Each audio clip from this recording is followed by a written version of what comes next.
The Final Fantasy VII bosses. Today we're going to be ranking them, yes, all of them, from easiest to hardest. I say all of them, there's a little bit of dispute as to what actually counts as a boss. I won't actually be including the absolute final encounter against Sephiroth because that's more of a story encounter and cannot be lost. I will be including the giant snake outside of the Chocobo Ranch. Even though that is a repeatable encounter, it's kind of boss-like, especially if you encounter it when it first becomes available. And that's the other thing, in making this ranking, I'm going to be assuming that the player is fighting these bosses when they first become available and with minimal grinding involved needed to take them down. Optional bosses will be included, however I will be lumping the Wu-type pagoda bosses, at least the first 4 of them together, as they are really similar to one another. The Turk encounters will be classified separately, but the ultimate weapon encounters will be classified as a single boss. So with those provisions in place, even though there are just over 40 bosses in FF7, the ranking will begin at number 39. And starting off as the easiest boss on our list, ranked at 39, it's Palmer. There's not much to say about this one, it's quite a humorous fight. Palmer himself only has 6000 HP, so will feel the full brunt force of your party. His actual attacks are weak, and he doesn't have anything really special up his sleeve. When you think of getting game over in Final Fantasy VII, Palmer is not usually the boss that also goes with that. Very easy fight, even if you are underleveled with no strategy, you're not going to struggle to take Palmer down. At number 38, I am placing Airbuster. I actually think this is the second easiest boss in the game, simply because it only has a low amount of HP, and with the formation mechanic, literally 2 or 3 hits from behind it will actually take this thing out. Yes, it does have some pretty damaging attacks, but they will actually serve well at filling up your limit breaks quickly, allowing you to defeat this thing even sooner.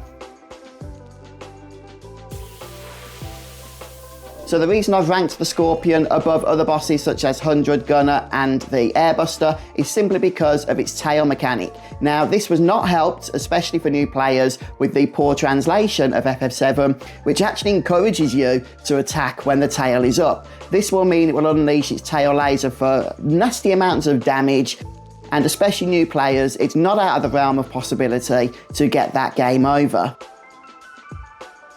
So Guard Scorpion is still in the easy tier, but not necessarily the easiest. 100 Gunner is the first of 2 bosses the party will face off against in the elevators when coming out of the Shinra building. The boss itself is fairly easy to defeat. The only proviso here is that because it's on a platform, you will only be able to reach it with long-range spells and characters. It does have a fairly nasty ability called Wave Artillery, however you do get 2 turns of warning about when this is going to be used, and a few lightning attacks is usually enough to defeat this boss.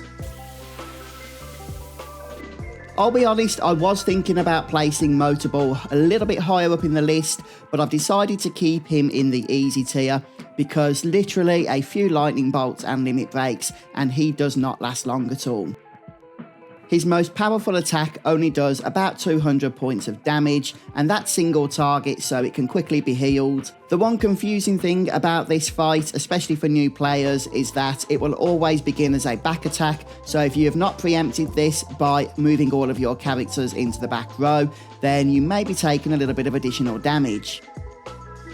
But overall, Motorball's attacks are fairly weak and most people should be able to take him down without issue. At 34 is Sample HO512, another Shinra building boss. What's annoying about this fight is the boss does spawn with 3 separate adds, which are better off to be ignored, to be honest with you, as they tend to get rejuvenated. And the boss itself also has an area effect poison ability. And the fact that it is in the back row means that melee damage will be reduced, so you will be relying a lot on Barret. Fortunately, its attacks are not all that powerful, and with a simple setup including Restore All, it's not going to be a boss that proves any long-term trouble.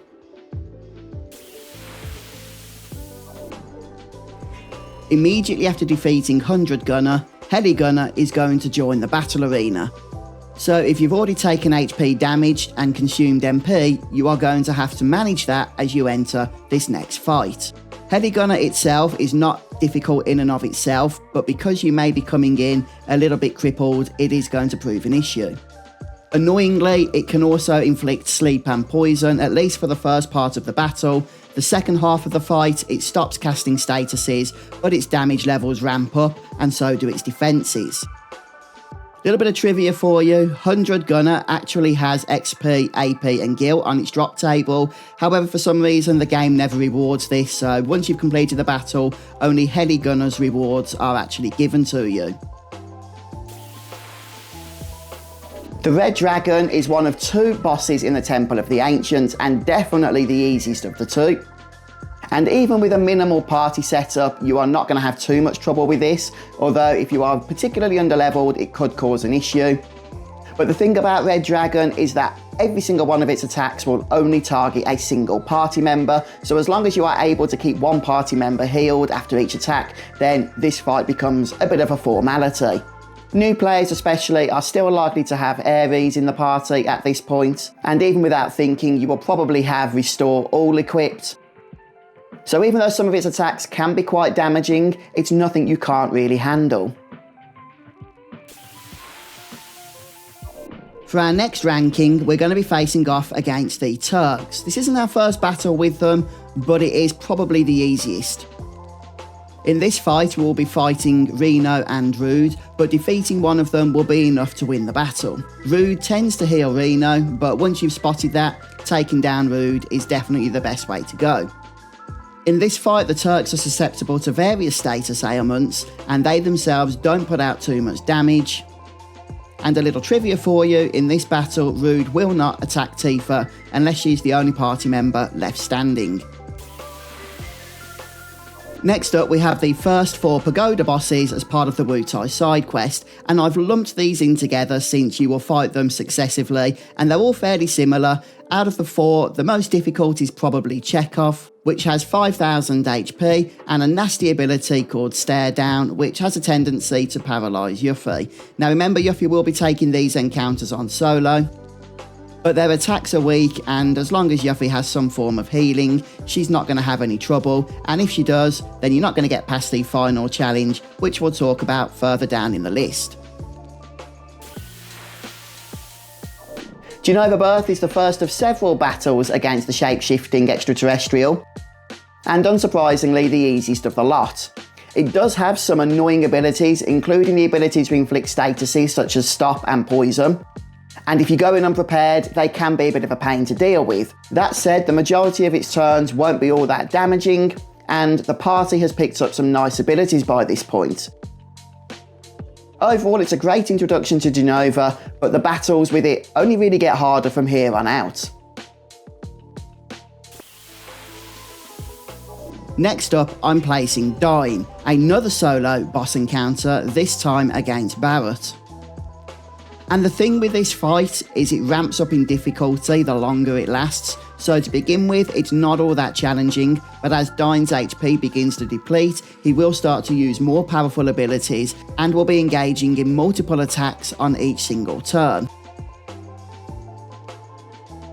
This means that much of the last part of the fight can be spent simply keeping Barrett alive through healing, rather than actually dealing any damage. And once Barrett does get the killing blow, there is a 50% chance that Dime will counter with a nasty Molotov cocktail. Now technically you might be tempted to rank Ginatak as the easiest boss in the game, because you can just cheese it by throwing an elixir or even a phoenix down, and that will one-shot it. But that's not necessarily obvious to new players. And if you're taking this thing down properly, whilst being minimally levelled, then it can be a bit of a nuisance. This boss likes to assault the party with a bunch of fire spells, and if you don't have the right protection, such as a fire ring or elemental fire combination, then it can do quite a lot of damage. The ads also like to possess the player characters, and the boss isn't overall that difficult, but you will need to make sure you stay on top of healing. 26 on my list is Apps, the sewer boss who is a favourite pet of Don Corneo. Apps is a disgusting creature that likes to cast an ability called Tidal Wave, which does massive AoE damage.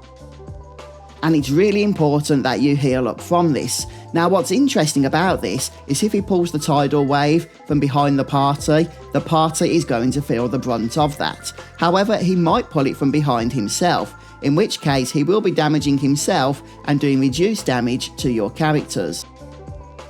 In either case, it's better to end this fight as quickly as possible, lest the damage becomes a little too much for your healing capabilities. Our next ranking placements for the Turks is a battle against Rude in Rocket Town. Some of you may be wondering why I've put this quite high up the list. Rude himself is not all that challenging, but he does carry a nice piece of equipment called Zedric, which is really annoying to try and steal. However, it's one of those items you probably do want to get. As such, the battle can be frustratingly extended, with one party member dedicated to trying to steal that item, with the other two party members having to focus on healing whilst dealing out a little bit of damage to the boss. The only other complication is that Rude is accompanied by some Shinra grunts, but in and of themselves, they're fairly easy to defeat. The next battle against Genova Life, can catch you off guard if you are unprepared. One of the things this boss likes to do, which can be really annoying, is cast Reflect upon itself. So if you have a bunch of level 2 magic spells queued up, then you are going to feel the full brunt of that yourself. If you have the Watering, then you can equip this on one party member and you will make that character totally immune to all of Genova Life's attacks. And if you've learned the Magic Hammer enemy skill, you can quickly drain Genova Life's MP, preventing it from doing much at all. That said, if you are going in unprepared, its abilities can be fairly damaging, and it is a step up in difficulty from Genova Birth. At number 23, we have Rufus, who, as far as the game's chronology cares about, is actually the first solo encounter, and Rufus himself likes to cheat a little bit since he is coming with his dog, so it's 2 against 1. Some annoying things that Rufus has up his sleeve here include the fact that he is going to cast Barrier, which is going to reduce damage, and Cloud is going to have to manage self-healing whilst also finding an opening to damage the boss. Rufus is obviously not killed in this fight, and after doing enough damage, he will jump on his helicopter and fly away.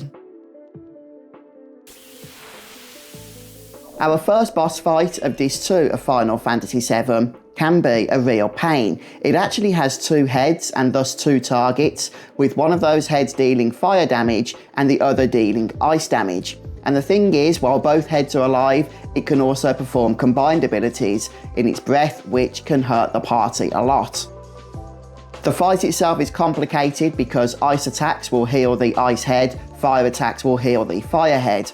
The best strategy is to focus on one head at a time, and once that first head is defeated, the rest of the fight is pretty much a formality.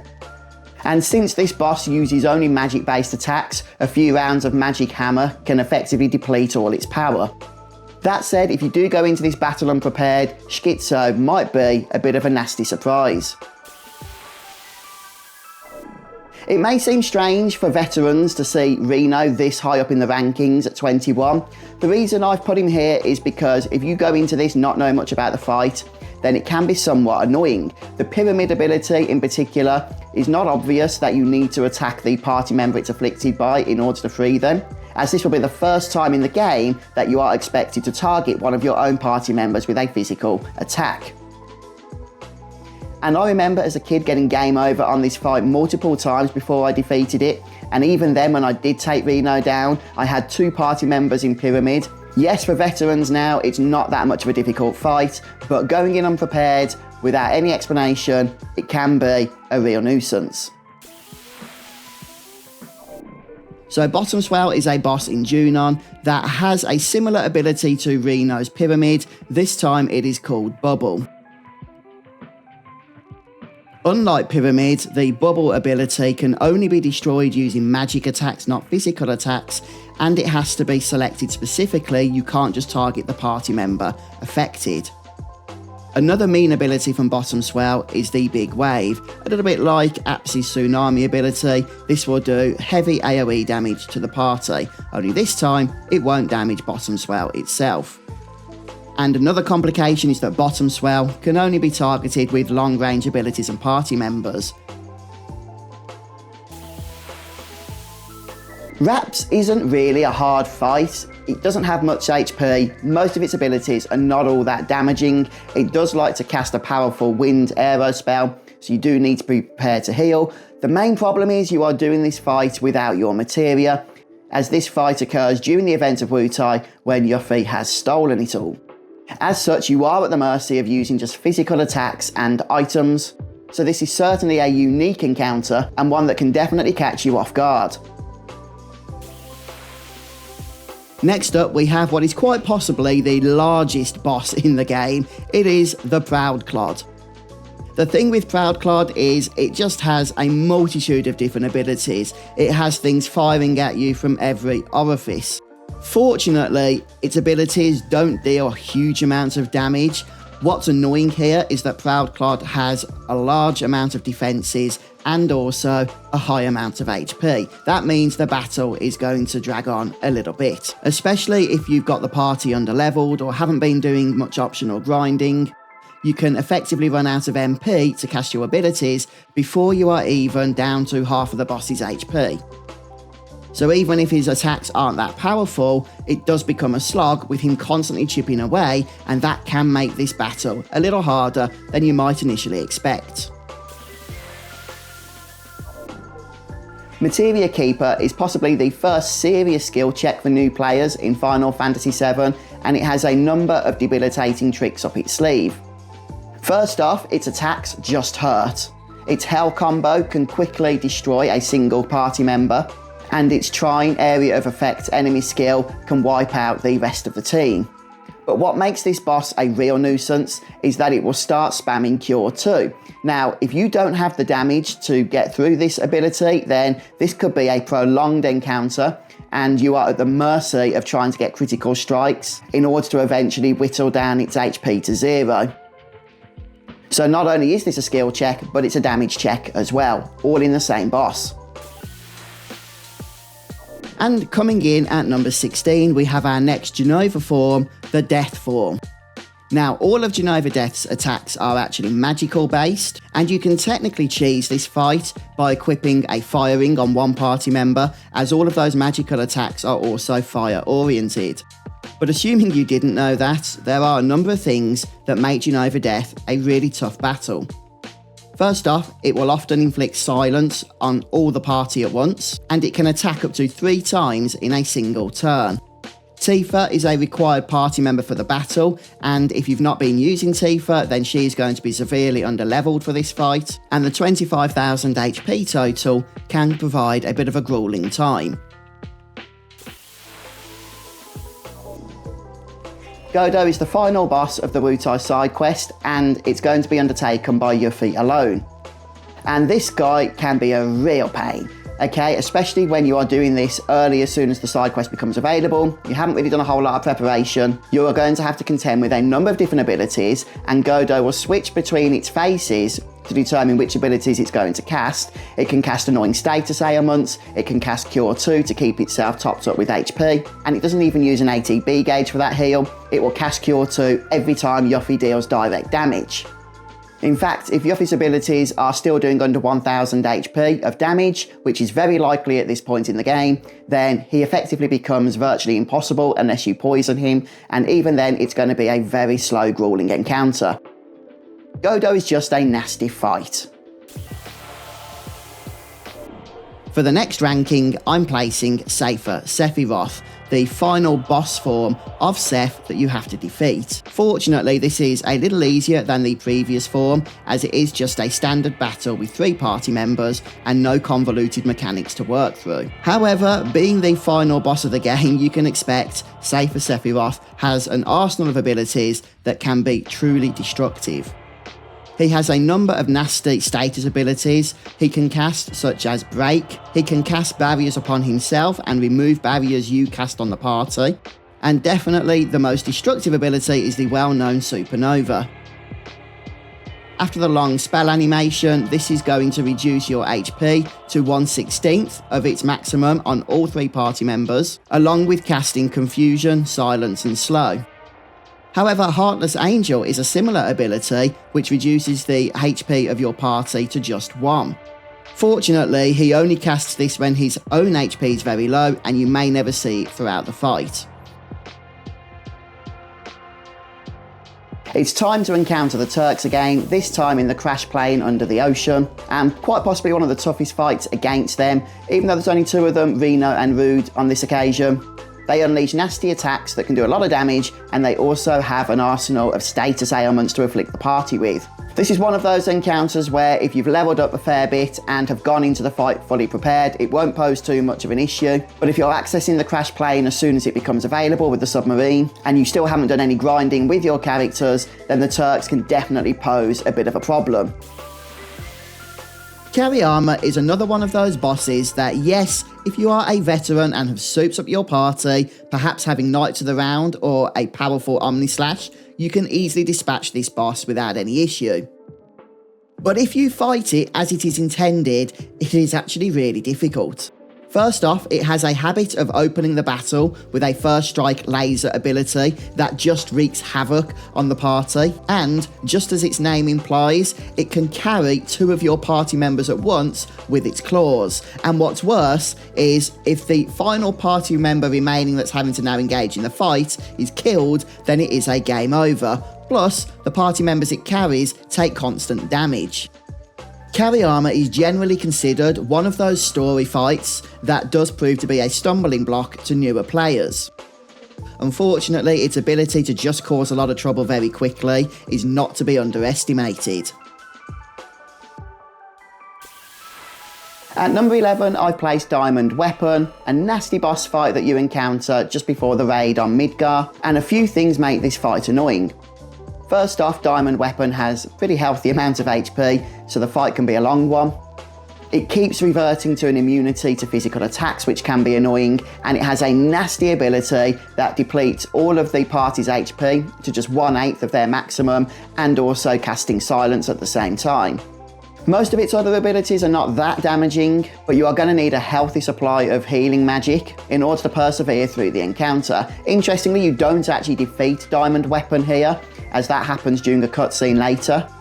But that makes sense for what is really a very tough enemy. So now we come to the final Turks battle in our list. So this is where you have to face off against Rude, Reno and Elena all in a single fight, and it occurs during the raid on Midgar. This one can be difficult to manage because you've got so many attacks coming from different directions, and Rude and Reno in particular pretty much hit like a truck. If you've got a good selection of enemy skills such as Big Guard and White Wind, then it does mitigate a lot of the damage that you're going to be seeing here. But again, if you're going into this without much preparation, you probably haven't spent a lot of time manipulating foes in the open field for those enemy skills, and you're going to have to be spamming a lot of heals. The good news is you only have to defeat any one of them for the battle to end, but each of them does have a considerable amount of HP. And just to throw another spanner in the works, each of the 3 Turks here has a pretty valuable steal that you may want to get, and trying to get all 3 of those items is going to extend the battle considerably. But definitely a tough fight and not one to be underestimated. Ultimate Weapon is an interesting one because it's actually fought over multiple encounters, the first of which is not optional, the rest of them are. It has a huge ton of hit points, but fortunately, the damage you do carries over into each subsequent fight with it. It has a whole host of different abilities that it likes to unleash, including Ultima Beam, which does a lot of damage, and it likes to finish off an encounter with the very nasty enemy skill, Shadow Flare. What makes this boss even more annoying is that you do have to chase it down in between encounters using the High Wind, and depending on the battle arena that it lands in, you may be able to defeat it only with long-range characters and abilities.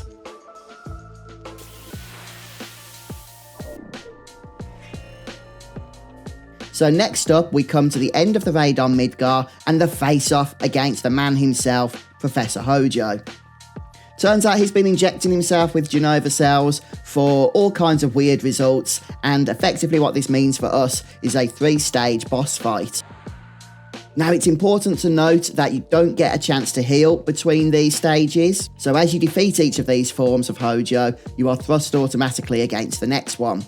The first is fairly simple. He doesn't have much HP in this form, and most of his attacks are fairly manageable, so just plug away with physical damage and he should go down fairly quickly. However, the second form, which is called Helletic Hojo, yeah, things start to ramp up a bit. Not only does this thing have quite a bit more HP than the first form, but it is now going to be throwing at you all manner of status ailments. These can be mitigated if you have the ribbon accessory, but again, if you're just playing through without spending too much time on building up your party, then you can't take that for granted. If you do defeat Helletic Hojo, then you meet off against the final form. Life Form Hojo is in another league. Not only does he get a nice refresh of 30,000 HP, whereas you do not get to refresh your HP, but this form of Hojo is so mean that even the ribbon accessory being equipped will not guard your party members from being afflicted by every status ailment he can throw your way.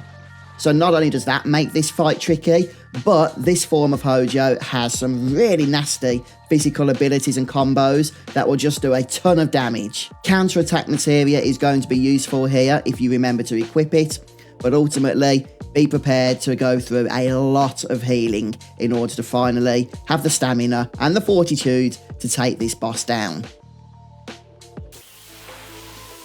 If your only experience with Lost Number is fighting it much later on in the adventure, then you may wonder why I've got it so highly ranked in difficulty. But try and face off against Lost Number when it soon becomes available with a minimally levelled party. This thing just hurts. And it has this incredibly unique setup where if you're mostly attacking with physical attacks, it will transform into a being that is defensive against physical attacks, and likewise if you mostly attack with magic.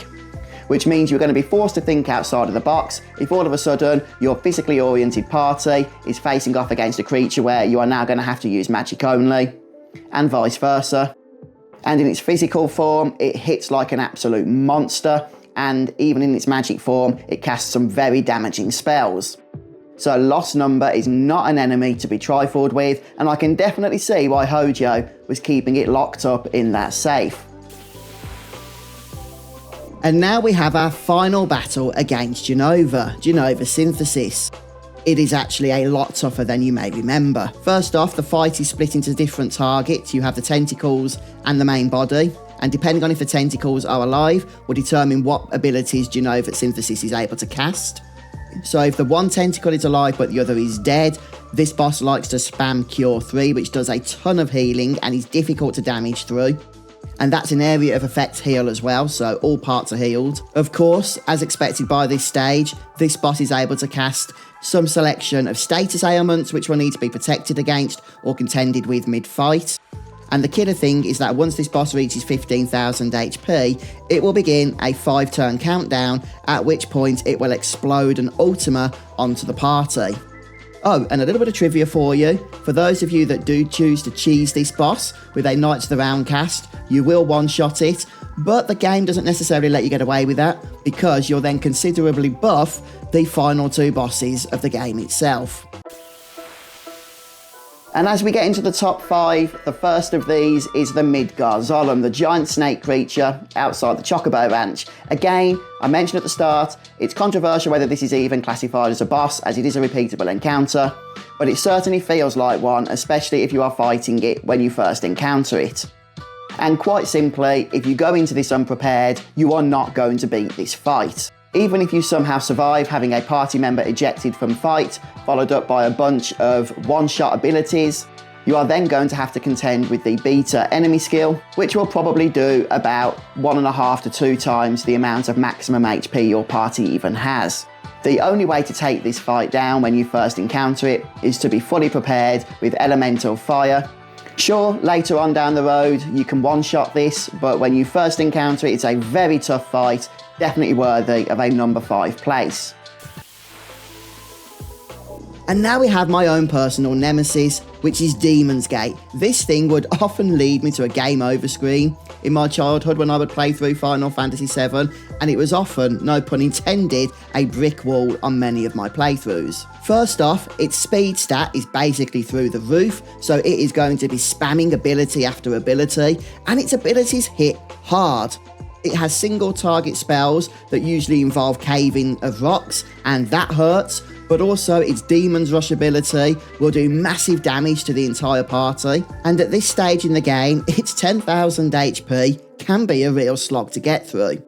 And just to make things even more complicated, as if it wasn't hard enough, Demon's Gate has super high magic defense, so even your highest level magic spells and summons are going to be doing minimal damage. One exception to that is Bahamut, which ignores magical defense, but you'll probably only be able to cast that once at this stage. But even so, this is definitely one of those Final Fantasy VII bosses that a lot of old school fans, even myself, are going to remember for the rest of our lives. Next up, we have a boss I genuinely hate. Bizarro Sephiroth is so overly complex, especially for new players that haven't gone through the guides and the internet and what have you, that it can just be a real pain. First off, there are 5 targets here on this boss that you have to contend with. They are the head, the body, the left and right arms, which are called the magics, and then the core. Now, first off, this boss will have a range of 60,000 HP right up to 180,000 HP, depending on how leveled up your party is, and also whether or not you used Knights of the Round on Genova Synthesis. It can cast a nasty ability the same as, say, for Sephiroth, Heartless Angel, which reduces all of the party's HP numbers to 1. There is a really annoying mechanic where you have to switch between different parties, and the order you are supposed to attack the body segments in is just not clear at all. The problem is, the main body is constantly spam healed by the core, and the core is immune to damage. Once the magics are down, then you can attack the core.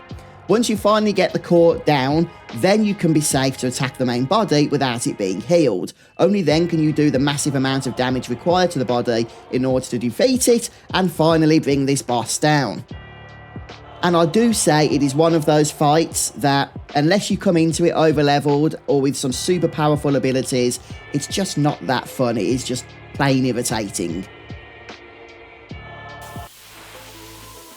Unsurprisingly, Emerald and Ruby Weapon are taking the last 2 spots, and I've always debated with myself which I think is the more difficult of the 2. And while personally I sometimes find Emerald Weapon a little bit more challenging due to its higher HP count and its influx of damaging abilities, when you are actually just trying to figure out strategies, Emerald Weapon may end up being the easiest of the 2. That said, it's extremely difficult, and for new players that aren't really using guides, etc., the only viable option you're going to come up with is the Knights of the Round mime spam. Even this isn't a foregone conclusion, however, as Emerald Weapon likes to interrupt that sequence with its own abilities, including an ability that can completely obliterate the party, Airtam Stomp, and if you haven't thought about collecting the underwater materia, then Knights of the Round mime spam might not actually defeat this creature within the 20-minute time limit. A very tough fight all around, and definitely worthy of the Super Boss title. And finally, we come to what most would consider the ultimate boss in Final Fantasy VII. Thankfully, it's optional. It is, of course, Ruby Weapon. So, what does Ruby Weapon do? Well, first off, Ruby Weapon is going to take a fair bit of damage as it has 800,000 hit points. However, you are going to find that most of your abilities do very little to any damage whatsoever, at least to start with. You need to wait until Ruby Weapon digs his own claws into the ground, brings them up behind the party, in order for him to be a little bit more vulnerable. The problem is, those claws are super annoying, and they can quickly drain MP and HP at a fast rate from your party, and Ruby Weapon has a nasty habit of casting powerful abilities, such as Shadow Flare. Oh, and he likes to counter abilities like Knights of the Round with Ultima.